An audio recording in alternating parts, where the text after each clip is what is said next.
मित्रांनो नमस्कार. आज आपण बोलणार आहे पीएम केअर्स फंडाच्या संदर्भात. भारतात करोनाचं आगमन झालं आणि करोनाच्या पाठोपाठ सगळ्यात मोठ्या प्रमाणात उच्चारला गेलेला, सगळ्यात मोठ्या प्रमाणावर ज्याचा प्रचार झाला तो शब्द कुठला असेल तर पीएम केअर्स. म्हणजे कोरोना विरोधातली लढाई लढण्यासाठी भारतीयांनी पीएम केअर्स फंडात योगदान द्यावं, पीएम केअर्स फंडामध्ये आर्थिक मदत द्यावी असं आवाहन थेट पंतप्रधान नरेंद्र मोदी यांनी केलं. आणि त्यानंतर देशभरातूनच नव्हे तर जगभरातून पीएम केअर्स फंडाकडे मदतीचा ओघ सुरू झाला. कॉर्पोरेट सेक्टरनं, मोठमोठ्या उद्योजकांनी जे या पीएम केअर्स फंडाला देणगी दिली आहे त्या देणग्यांचे आकडे बघितले तर आकडे अनेक कोट्यवधींच्या घरात आहेत. स्वाभाविक आहे, करोनासारखं प्रचंड मोठा अक्राळ विक्राळ संकट आला असताना त्या संकटाचा मुकाबला करण्यासाठी पंतप्रधान नरेंद्र मोदी यांनी काही एक योजना बनवली असेल, काही एक त्यासाठी स्वतंत्र फंड बनवला असेल तर त्यात योगदान देणं हे आपलं कर्तव्य आहे असं प्रत्येकाला वाटणं स्वाभाविक आहे. पण मित्र हो, आज मी सांगतो की काही वर्षांनी, म्हणजे तो कालावधी किती असेल निश्चित माहीत नाही, पण कधीतरी ज्यावेळी पीएम केअर्स फंडाची नीटपणे पारदर्शकपणे चौकशी होईल त्यावेळी असं समोर येऊ शकतं की स्वातंत्र्योत्तर भारतातला पंतप्रधानांच्या नेतृत्वाखाली झालेला सगळ्यात मोठा घोटाळा पीएम केअर्स फंड आहे. अशी जर माहिती भविष्यात कुठं पुढं आली तर आपल्याला आश्चर्य वाटायला नको. अशी भीषण परिस्थिती पीएम केअर्स फंडाच्या संदर्भातली आहे. मी व्यक्तिशः यापूर्वी या संदर्भात काही ट्विटही केलेले होते आणि वेगवेगळ्या प्लॅटफॉर्म्सवर त्या संदर्भात लिहिलेलं सुद्धा आहे की कोर्टांनी, विशेषतः दिल्लीतल्या कोर्टांनी आणि म्हणजे हायकोर्टानं आणि सुप्रीम कोर्टानं आपल्या गेटच्या बाहेर दोन पाट्या लावाव्यात की इथं सेंट्रल व्हिस्टा प्रोजेक्ट आणि पीएम केअर्स फंडाच्या संदर्भातल्या कुठल्याही याचिका दाखल करून घेतल्या जाणार नाहीत. म्हणजे आपला घटनात्मक संस्थांच्यावर विश्वास असतो. एखाद्या गोष्टीत काही चुकीचं घडतंय असं वाटत असेल तर आपण घटनात्मक संस्थांच्याकडं, विशेषतः सर्वोच्च न्यायालयाकडे, उच्च न्यायालयाकडे किंवा एकूण न्यायालयांच्याकडे जात असतो, न्यायालयांच्याकडे बघत असतो. पण हा विश्वाससुद्धा या मधल्या काळात या न्यायालयांनी डळमळीत केला असं आपल्याला आढळून येईल. म्हणजे पीएम केअर्स फंडासंदर्भात त्याच्या एकूण रचनेला, त्याच्या अस्तित्वाला किंवा त्याच्या स्वरूपाला आक्षेप घेणाऱ्या अनेक याचिका आतापर्यंत सुप्रीम कोर्टात दाखल झाल्या होत्या. पण सुप्रीम कोर्टाचे यापूर्वीचे सरन्यायाधीश होते, म्हणजे या आधीचे 3 सरन्यायाधीश, त्यांचा कारकीर्द आणि त्यांचा कालावधी आपण बघितला तर अतिशय चढत्या क्रमानं या सुप्रीम कोर्टाच्या विश्वासार्हता ढासळवण्याचं काम गेल्या 3 सर्वोच्च न्यायालयाच्या सरन्यायाधीशांनी केल्याचं आपल्याला आढळून येईल. त्यातले रंजन गोगोई तर या सरकारला राजकीय फायद्यासाठीच्या अनेक गोष्टींचे निकाल देऊन स्वतः राज्यसभेचा फायदा घेऊन राज्यसभेत खासदार झालेले आहेत. म्हणजे एका घटनात्मक संदर्भातला लोकांचा विश्वास असतो तो कसा डळमळीत होतो. म्हणजे पीएम केअर्स फंडासंदर्भात अनेकांनी कोर्टात याचिका दाखल केल्या पण कोर्टाने त्या दाखल सुद्धा करून घेतल्या नाहीत.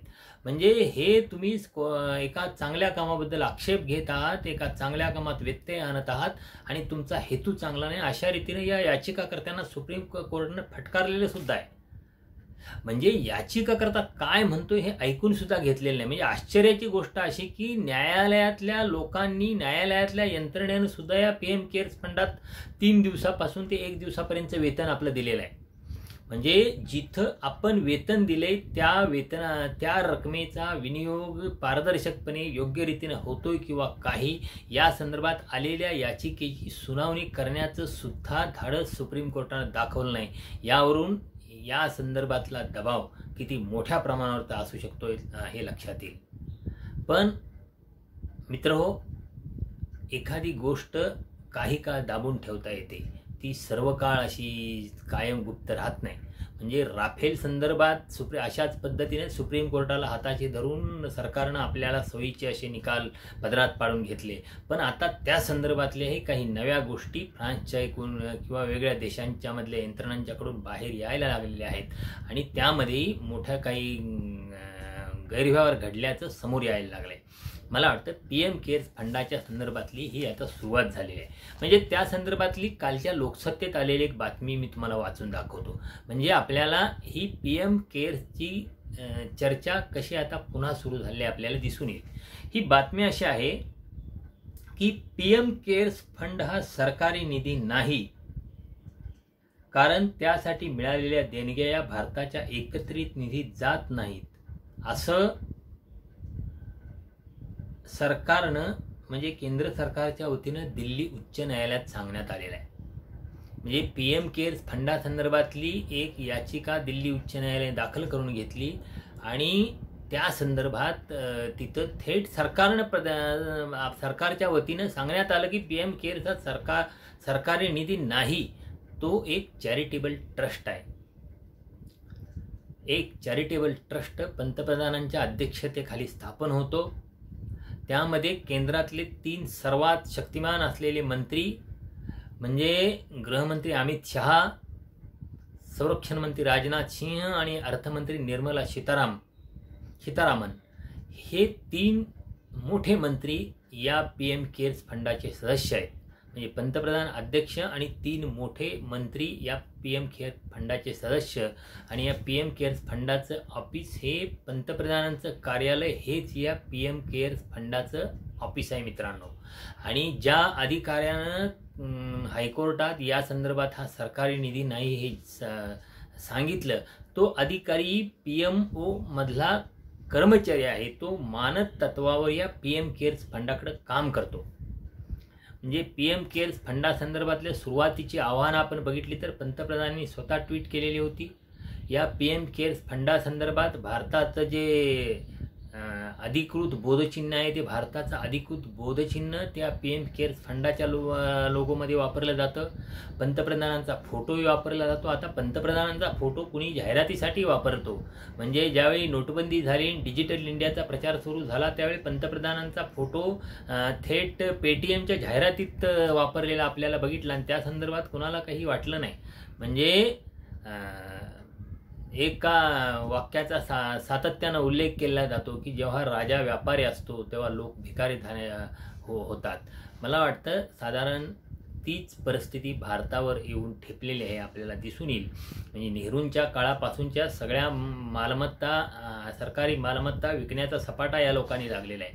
म्हणजे काँग्रेसच्या 70 वर्षाच्या कारकिर्दीला किंवा नेहरूंच्या कारकिर्दीला शिव्या देत त्यांनीच जे सगळं उभं केलं ते विकून पोट भरण्याचे उद्योग या सरकारनं सुरू केलेले आहेत. मला वाटतं आता त्या पुढचा टप्पा म्हणजे लोकांच्याकडून अशा पद्धतीनं आपल्या पदाचा सरकारी यंत्रणेचा गैरवापर करून मोठ्या प्रमाणावर निधी गोळा करून त्या निधीचा विनियोग सुद्धा पारदर्शकपणे झालेला दिसत नाही.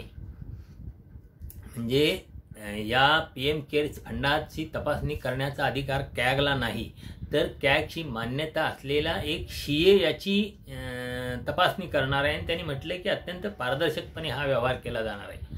आपल्याला आठवत असतील मधल्या काळात म्हणजे कोविडचा ज्यावेळी प्रचंड उद्रेक झालेला होता त्या काळात विशेषतः दुसऱ्या लाटेत अनेक ठिकाणी देशभरातल्या वेगवेगळ्या हॉस्पिटल्समध्ये वेगवेगळ्या शहरामध्ये जे व्हेंटिलेटर पुरवण्यात आलेले होते ते व्हेंटिलेटर काम करत नाहीत. ते व्हेंटिलेटर निकृष्ट दर्जाचे आहेत. त्या व्हेंटिलेटर्सचा रुग्णांना उपयोग होत नाही अशा पद्धतीच्या अनेक तक्रारी आल्या. तर या तक्रारींचा ज्यावेळी धांडोळा घेतला त्यावेळी सुरुवातीला संबंधित यंत्रणांनी सांगितलं की हे व्हेंटिलेटर्स एका NGO कडून आलेले आहेत. आणि नंतर असं पुढं आलं की NGO म्हणजे PM केअर्स फंड आहे. म्हणजे ज्या PM केअर्स फंडामध्ये सरकारी खात्यातल्या सगळ्या कर्मचाऱ्यांनी, सर्व केंद्र सरकारच्या, राज्य सरकारच्या, विशेषतः केंद्र सरकारच्या सगळ्या कर्मचाऱ्यांनी या PM केअर्स फंडामध्ये आपल्या देणग्या दिलेल्या आहेत. 1 दिवसाच्या पगारापासून ते ऐच्छिक रकमेपर्यंत. बहुतेक ठिकाणी त्या विभागांच्या प्रमुखांनी सर्क्युलर काढून कर्मचाऱ्यांना त्या PM केअर्स फंडात मदत देण्याचं आवाहन केलं. किंबहुना तो पगार कापून घेऊन PM केअर्स फंडाकडे वर्ग करण्यात आला. म्हणजे टाटापासून रिलायन्सपर्यंत सगळ्या उद्योगांनी आपापल्या सगळा प्रचंड मोठ्या प्रमाणावर कोट्यवधींच्या देणग्या दिल्या. ज्या देशभरातल्या सगळ्या कंपन्यांचा CSR फंड असतो तो CSR फंड या PM केअर्स फंडाकडे वळवण्यात आला. म्हणजे जिथून म्हणून पैसा येणं शक्य होतं, सरकारला लोकांच्याकडून पैसा काढणं शक्य होतं, किंवा जो अन्य समाजोपयोगी कामावर अन्य विधायक कामांच्यावर जात होता असा सगळा पैसा केंद्र सरकारनं सरकारी आदेश काढून थेट दबाव म्हणता येत नाही, पण थेट पंतप्रधानांचं आव्हान म्हणजे हे उद्योगांच्यासाठी बंधनकारकच होतं. त्यामुळं हा सगळा निधी या PM केअर्स फंडाकडे वळवण्यात आला. आपण बघितलं असेल, अनेक मोठमोठे सिनेमातले नट असतील, सेलिब्रिटीज असतील, क्रिकेटपटू असतील, या सगळ्यांनी PM केअर्स फंडाकडे मदत दिली. म्हणजे ज्यावेळी हा कोरोना सुरू झाला त्या काळातली महाराष्ट्रातली परिस्थिती आपण लक्षात घेतली तर त्यावेळी मुख्यमंत्री सहाय्यता निधीला मदत करण्यासंदर्भात आवाहन करण्यात येत होतं आणि भारतीय जनता पक्षाच्या महाराष्ट्रातल्या नेत्यांनी मात्र आपली मदत PM केअर्स फंडाला दिलेली होती. म्हणजे त्यावेळी हे महाराष्ट्राचे भाजपचे नेते महाराष्ट्रद्रोही आहेत, त्यामुळं मुख्यमंत्री निधीला पैसा न देता त्यांनी PM केअर्स फंडाकडे पैसा दिलेला अशी सुद्धा टीका त्यांच्यावर झालेली होती. पण त्या टीकेचा काही उपयोग झाला नाही. हे लोक PM केअर्स फंडाची भलामण करत राहिलेले आहेत. म्हणजे काँग्रेसनं या संदर्भात ही जी कालची बातमी आलेली आहे की केंद्र सरकारच्या वतीनं हायकोर्टात सांगितलं की हा PM केअर्स फंड हा सरकारी निधी नाही, त्यावर काँग्रेसकडून जी प्रतिक्रिया आली ती प्रतिक्रिया इथं लोकसत्तेने छापलेली आहे. त्या प्रतिक्रियेत असं त्यांनी म्हटलंय की PM केअर्स या फंडातले 50,000 कोटी रुपये कुठे गेले असा प्रश्न उपस्थित करत काँग्रेसने गुरुवारी पंतप्रधान नरेंद्र मोदी यांना लक्ष्य केले. PM फंडातील निधीचे नेमके काय झाले हे केंद्र सरकारने स्पष्ट करावे. PM केअर्स फंडात 40 ते 50,000 कोटी रुपये जमा झाले होते. हा निधी पंतप्रधान पदाचे नाव घेत जमा केला गेला व तो सरकारी विभागातून दिला गेला होता. म्हणजेच PM केअर्स फंडातील पैसा देशातील सामान्य लोकांचा पैसा आहे. मग या निधीबाबत केंद्र सरकार खुलेपणाने माहिती का देत नाही, या निधीबाबत इतकी गोपनीयता का पाळली जाते असा प्रश्न काँग्रेसनं उपस्थित केला आहे. मित्रो, मुद्दा कोट्यवधी रुपये, करोडो रुपये गोळा करण्याचा नाही, तर त्या पैशाचा विनियोग कसा झाला या संदर्भातली माहिती देण्यासंदर्भातला आहे. आणि संशय आहे तो इथंच आहे की PM केअर्स फंडाकडनं ही या संदर्भातली माहिती दिली जात नाही, या संदर्भातली माहिती दडपली जाते. म्हणजे माहितीच्या अधिकारात सुद्धा कक्षेत सुद्धा हा PM केअर्स फंड आलेला नाही. म्हणजे त्या संदर्भात तुम्ही माहिती विचारली तर त्या संदर्भात माहिती देत नाही. म्हणजे थेट पंतप्रधानांच्या कार्यालयामध्ये PM केअर्स फंडाचं ऑफिस आहे. पंतप्रधान कार्यालयातले कर्मचारी जे केंद्र सरकारचा पगार घेतात तेच कर्मचारी या PM केअर्स फंडाकडे मानद पद्धतीने काम करतात. पंतप्रधानांच्या सह केंद्र सरकारमधले 4 सर्वात मोठे शक्तिमान मंत्री या PM केअर्स फंडाचे पदाधिकारी आहेत. पण इतकं सगळं असून सुद्धा हा फंड सरकारी नाही किंवा हा फंड, या फंडातल्या रकमेचा विनियोग कशा रीतीने होणार या संदर्भातले उत्तर लोकांना देण्यासाठी हा बांधील नाही. म्हणजे इथं काहीतरी पाणी मुरतंय, इथं संशयाला जागा आहे. मुळात पंतप्रधान पदांचं नाव, देशाचं बोधचिन्ह, देशाचं मानचिन्ह, पंतप्रधान कार्यालय पत्ता म्हणून वापर, पंतप्रधानांनी स्वतः त्या संदर्भात आवाहन करणं, या सगळ्या गोष्टी म्हणजे हे थेट केंद्र सरकारचंच काहीतरी गोष्ट आहे, सरकारी गोष्ट आहे. आणि पुन्हा या चॅरिटेबल ट्रस्टमध्ये देणगी देण्यासाठी सरकारी कर्मचाऱ्यांना सक्ती करून त्यांच्याकडून 1 दिवसाचा पगार किंवा अन्य पद्धतीनं सगळे पैसे गोळा करणं, किंवा अनेक लोकांनी, सेलिब्रिटींच्या पासून वेगवेगळ्या कॉर्पोरेट्सनी या फंडात पैसे देणं, हे सगळं घडलं असताना, इतकं घडत असताना त्याचं म्हणजे या विनियोग या पैशाचा कसा केला, कसा करणार, हे मात्र आम्ही सांगणार नाही. आणि इथं संशयाला जागा आहे. खरं तर PM केअर्स फंडासंदर्भात जर लोकांनी कोरोना काळातील उपचारासाठी लोकांनी, वेगवेगळ्या संस्थांनी, उद्योगांनी, व्यक्तींनी जर पैसे दिले असतील तर त्या पैशाचा विनियोग कसा झाला हे लोकांना कळायला पाहिजे. कोरोनाच्या काळात सरकारी यंत्रणा कमी पडल्या, सरकारनं नीटपणे काम केलं नाही. हजारो लोकांना प्राण गमावावे लागले, हजारो लोकांच्यावर नीट अंत्यसंस्कार होऊ शकले नाहीत, हजारो लोकांना ऑक्सिजन मिळू शकला नाही, हजारो लोकांना रेमडेसिवीर इंजेक्शन मिळू शकले नाहीत. अशा कितीतरी त्रुटींचा पाडा या काळात आपल्याला पाहायला मिळाला. व्हेंटिलेटरची कमतरता, त्याबद्दल तर बोलायचं नको. व्हेंटिलेटर मिळाले नाहीत, व्हेंटिलेटर असलेले बेड मिळाले नाहीत, म्हणून अनेक लोकांचे मृत्यू झाले. आणि PM केअर्स फंडातून जे व्हेंटिलेटर पुरवले होते ते व्हेंटिलेटर सुद्धा नीट चालले नाहीत. म्हणजे पुन्हा हे गुन्हेगारी स्वरूपाचं कृत्य असं मला वाटतं.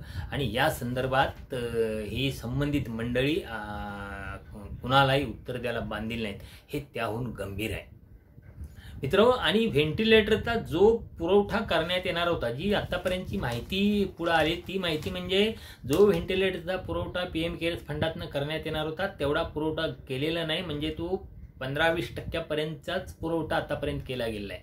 म्हणजे जे आश्वासन दिलेलं होतं PM केअर्स फंडातून या मदतीचं, त्या संदर्भात सुद्धा खूप गोलमाल परिस्थिती आहे, खूप संशयास्पद व्यवहार आहेत. खरं तर याची नीट चौकशी व्हायला पाहिजे.